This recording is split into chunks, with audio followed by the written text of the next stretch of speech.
శ్రీ గురుభ్యో నమ. మానవులలో ఉండేటటువంటి దోషాలు 26 రకాలుగా పరిగణించబడ్డాయి.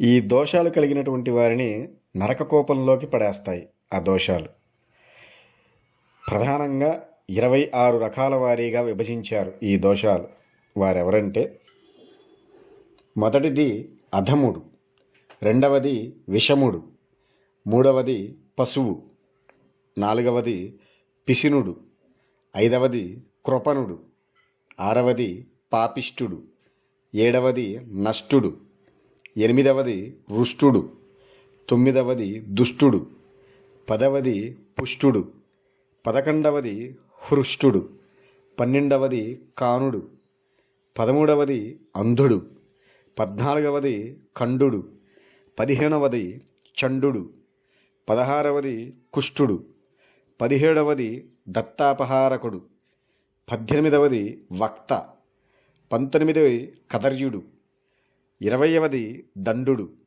21వది నీచుడు, 22 కలుడు, 23వది వాచాలుడు, 24వది చపలుడు, 25 మలీనుడు, 26వది స్థేయి. ఇలా 26 రకాల మహాదోషాలు ఉంటాయి మానవుడికి. అందులో ప్రప్రథమైనటువంటిది అధముడు గురించి తెలుసుకున్నట్లయితే, దైవ సన్నిధికి గురువుల దగ్గరికి వెళ్ళేటప్పుడు కాళ్ళకి చెప్పులు వదలకుండగా, చేతిలో గొడుగును ముడవకుండగా ఉండేవారు, గురువుకు ఎదురుగా ఎత్తైన ఆసనం మీద కూర్చునేవారు, పల్లకీలో కూర్చొని తీర్థయాత్రలు చేసేవారు, పుణ్యతీర్థాలలో అనాగరికమైన పనులు చేసేవారు అధముడు కింద పరిగణింపబడతారు. ఇక రెండవది విషముడు.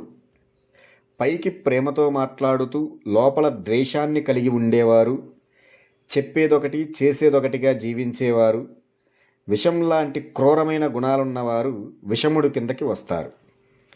ఇక మూడవది పశువు.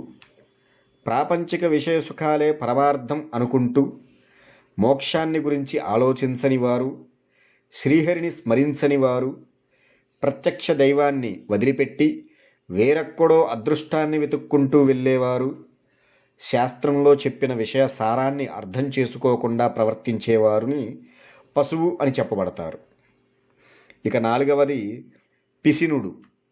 మనుషుల్ని తన స్వలాభం కోసం బలంతోనో వేషంతోనో కృత్రిమ ప్రేమతోనో మోసం చేసేవారు, తన సుఖం కోసం ఇతరుల్ని కష్టాలు పాలు చేసేవారు పిసినుడి కిందకి వస్తారు. ఇక ఐదవది కృపణుడు. తగిన ఆర్థిక స్తోమత ఉన్నప్పటికీ దైవ పితృ కార్యక్రమాల్లో లోభత్వంతో తక్కువగా అన్నాన్ని తదితర ఆహార పదార్థాల్ని పెట్టేవారు, అస్థిరమైన కుటిలమైన మనసుతో అశాస్త్రీయమైన వస్తువులతో అశ్రద్ధగా పూజలు చేసేవారు, శరీరాన్ని విక్రయించుకునేవారు కృపణుడు అని పిలువబడతాడు. అలాగే ఆరవది పాపిష్టుడు. యజ్ఞయాగాది క్రతువుల్ని లోపభూయిష్టంగా చేసేవారు, తల్లిదండ్రుల్ని గురువుల్ని నిర్లక్ష్యం చేసేవారు పాపిష్టుడి కిందకి వస్తారు. ఏడవది నష్టుడు. వేశ్యాలోలుడు. దైవధనాన్ని సొంత అవసరాలకు వాడుకునేవారు, స్వంత భార్య చేత వ్యభిచారం చేయించేవారు, కన్యల్ని విక్రయించడం ద్వారా ధనం సంపాదించేవారు, అక్రమ మార్గాలలో సంచరిస్తూ స్వధర్మాన్ని పరిత్యజించిన వారు నష్టుడు అని పిలువబడతారు. ఇక ఎనిమిదవది రుష్టుడు. తన బలహీనతని తలుచుకొని కోపం ప్రదర్శించేవారు, ప్రశాంతమైన వాతావరణాన్ని సైతం తన కోపం ద్వారా చిన్నాభిన్నం చేసేవారు, మనసులో ఎప్పుడూ కోపం తప్ప మరో మంచి లక్షణమే లేనివారు రుష్టుడి కిందకి వస్తారు. ఇక తొమ్మిదవది దుష్టుడు. ధర్మ కార్యక్రమాల్ని సంపూర్తిగా చేయనివారు, ఎప్పుడూ నిద్రపోయేవారు, దుర్వ్యసనాల మీద ఆసక్తి కలిగిన వారు, మద్యపాన లోలుడు, స్త్రీ సాంగత్యం కోసం ఎప్పుడూ పరితపించేవారు, అకారణంగా అందరినీ నిందించేవారు దుష్టుడు అని చెప్పబడతారు. ఇక పదవది పుష్టుడు. వంచన చేసేవాడు, సాధువుల్ని సత్పురుషుల్ని నిందించేవారు, హీనమైన పనుల్ని చేసేవారు, మంచి భోజనం లభిస్తే దాన్ని ఎవ్వరికీ పెట్టకుండా తానొక్కడే తినేసేవాడు పుష్టుడి కింద వస్తారు. 11వది హృష్టుడు. వేదాంగాల్ని ఆగమాల్ని శాస్త్రాల్ని అధ్యయనం చేయనివారు, కనీసం వాటిని శ్రవణం చేయని వారు కూడా వెళ్ళనివాడు హృష్టుడు. అలాగే కానుడు. 12వది కానుడు. శృతులు అనగా వేదాలు పరిజ్ఞానం లేనివారు కానుడు కిందకు వస్తారు. తరువాతది 13వది అంధుడు. మానవ జీవితంలో తప్పనిసరిగా అధ్యయనం చేయవలసినవి స్మృతులు. స్మృతులు అనగా వేదాలు. ఆ స్మృతుల్ని ఏమాత్రం అధ్యయనం చేయని వారు అంధుడు. 14వది ఖండుడు. తల్లిదండ్రుల్ని పరుషమైన మాటలతో బాధ పెట్టేవాడు, అన్నదమ్ములతో దురుసుగా ప్రవర్తించేవాడు ఖండుడు. ఇక 15వది చండుడు. ఇతరుల మీద చాటుగా నిందలు వేసేవారు, శూద్రుల్ని సేవించేవాడు, శూద్రుల భార్యలతో అక్రమ సంబంధాలు పెట్టుకునేవారు, శూద్రగృహంలో వండిన అన్నాన్ని తినేవారు, శూద్రగృహంలో నివసించేవారు, శాస్త్రాలను నిందించేవారు చండుడని చెప్పబడతాడు.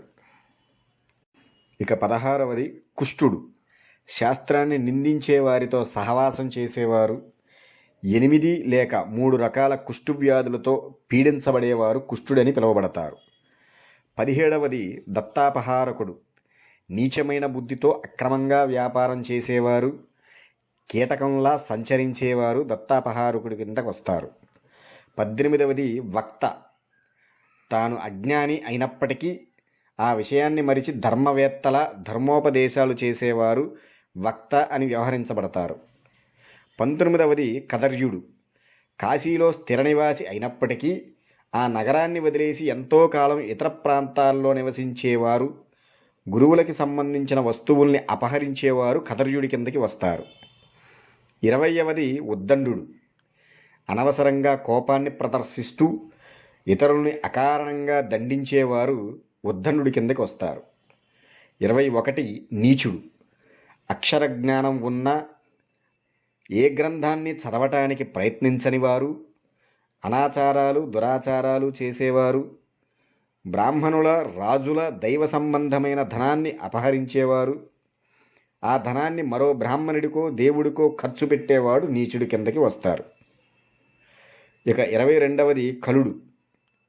నిలువెల్లా విషపూరితమైన నీచగుణాన్ని కలిగిన వారు, మంచివారిలో దోషాల్ని వెతకటమే ముఖ్య కార్యక్రమంగా పెట్టుకునేవారు కలుడు కిందకి వస్తారు. 23వది వాచాలుడు. చండాలులతో నీచమైన వారితో బహిరంగంగా సరస సల్లాపాలు ఆడేవారు, ధనహీనుల్ని అపహాస్యం చేసేవారు, అనవసరంగా ప్రలాపాలు పలికేవారు వాచాలురు. 24వది చపలుడు. మాంసాన్ని తినేవారు, ఇతరుల భార్యల్ని కోరుకునేవారు, పక్షుల్ని పెంచి విక్రయించేవారు, పరుల ద్రవ్యాల్ని అపహరించేవారు చపలుడని చెప్పబడతారు. 26వది మలీనుడు. శరీరం శుద్ధి పాటించనివారు, నూనె రాసుకొని తలంటు స్నానం చేయనివారు, నిత్యం అపరిశుభ్రమైన వస్త్రాలను ధరించేవారు మలీనుడి కిందకి వస్తారు. ఇక ఆఖరిగా 26వది స్థేయి. తల్లిదండ్రుల్ని పోషించని వారు, గురువుల్ని ఏమాత్రం గౌరవించని వారు, దొంగతనాల్ని అధికంగా చేసేవారు స్థేయి అని పిలువబడతారు. పైన తెలిపిన 26 మహాదోషాలుగా చెప్పబడ్డాయి. ఈ దోషాలు స్త్రీ పురుషులిద్దరికీ వర్తిస్తాయి. దైవానుగ్రహాన్ని మోక్షాన్ని పొందాలనుకునేవారు ఈ దోషాలేవీ లేకుండా ధర్మబద్ధమైన ప్రవర్తన కలిగి ఉండాలని భవిష్య పురాణం వివరిస్తుంది. ఓం నమః శివాయ.